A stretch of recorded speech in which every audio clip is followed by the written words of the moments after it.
Hi everyone, this is my first YouTube video. Just like to show you my mini album that I made as a Christmas present for someone quite special. I made it following a Kathy Orta tutorial for the All Occasions mini album, which you can find on her website, paperphenomenon.com. I used a paper collection by Tim Holtz called Laboratory, which is a black and white paper which has a sort of scientific theme. It's really nice, really high quality paper.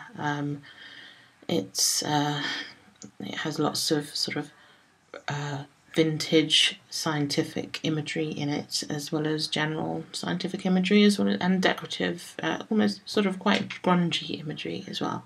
So it sort of goes with his style.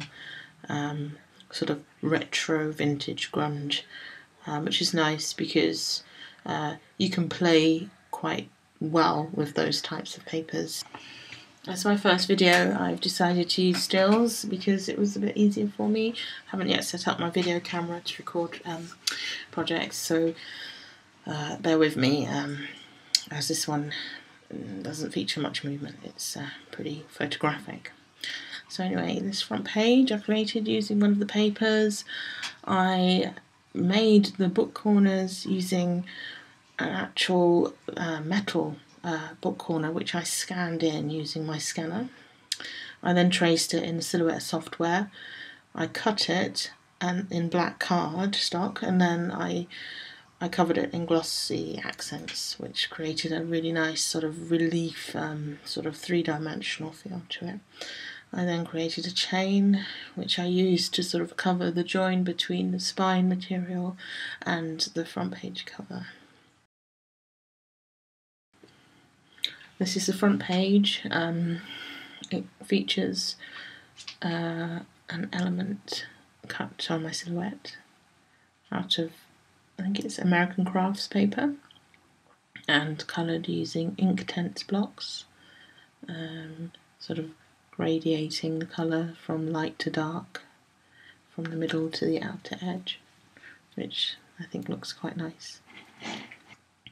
This page actually features some material from the DWC Padded Time paper stack, which goes quite well with Tim Holtz because it's quite grungy.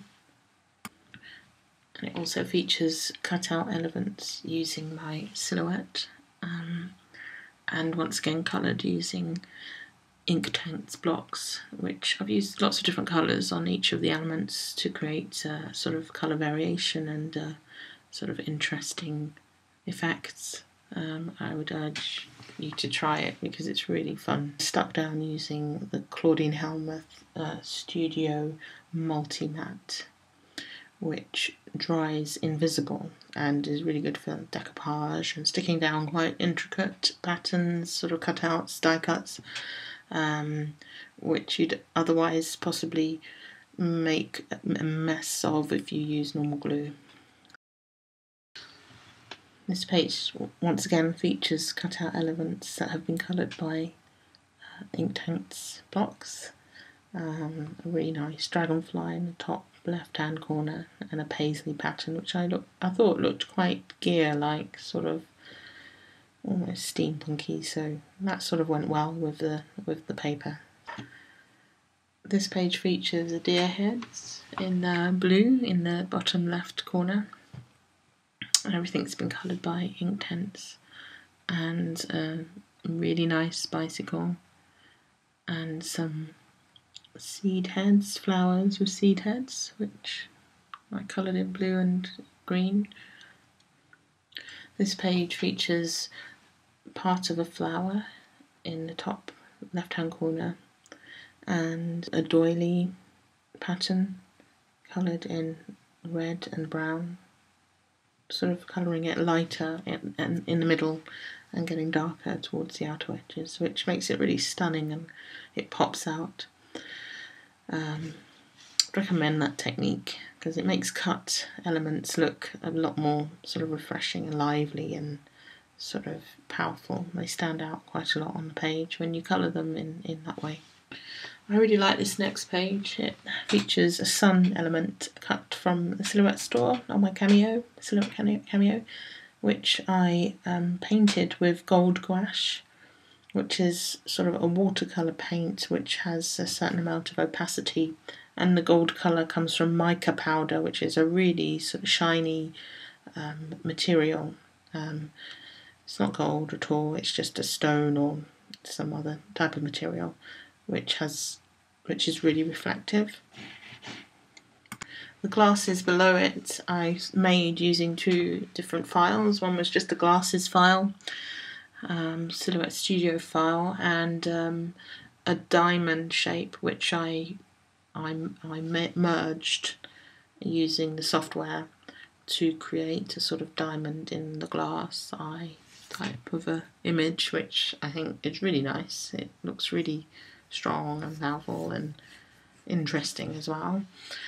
And on the left hand side is a tree or a leaf, sort of a fern type die cut file, which I coloured in blue and green ink tints using that sort of variable technique where it's lighter in the middle and then gets darker towards the outside. I might do a little tutorial about that, how to colour in that way, as it really pops off the page. This next picture shows the back of the mini pocket, which you make using the Cathy Orta hidden hinge system. You actually cut into the hinge and then add another page that's smaller than the rest, which is quite a nice interactive element inside a mini album. I added a heart shape that was coloured in purples and blues using ink tints once again, and I think it was quite effective. I think that image is really pretty, and I like the way it sits in the middle of the page like that. This page features some arrows in the upper left hand corner, and a flower which has been, all the different petals have been coloured in different colours radiating from the inside to the outer edge. And I can actually see one of the photo mats uses paper from the Tattered Time DCWV paper stack, which, as I said before, goes really well with the Tim Holtz paper. It's quite grungy and steampunky. I'd recommend it. It's really lovely.